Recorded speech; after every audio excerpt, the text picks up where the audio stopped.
Today I'll teach you guys how we guys can fix WhatsApp message seen but no blue tick. So if you send a message in WhatsApp and the other person has read it but it doesn't shows like the blue tick, in that case what I would suggest you to do is just turn off your Wi-Fi and turn it on again. Sometimes the slow Wi-Fi causes the problem, so doing this fixes it. If it still doesn't fixes it, then just connect to a strong or faster Wi-Fi. If it still doesn't fixes it and your Wi-Fi is not the issue, then it could be that your phone is facing a problem.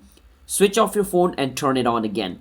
Sometimes simply just restarting your phone fixes the issue. If it still doesn't, then just check for any update. So go on your app store and search for WhatsApp to see if there's any update. My WhatsApp says open, that means it's up to date. But if your WhatsApp said update over here, click on update and update your WhatsApp. Sometimes lack of update as well causes the problem. Even after updating your WhatsApp, if it's still not fixed, the last option for you is to delete your WhatsApp, reinstall it again. Sometimes a bug causes the problem, so doing this should fix your issue. But remember, before deleting your WhatsApp, make sure to back up all of your chat, alright? That's how we guys can fix WhatsApp message seen but no blue tick issue.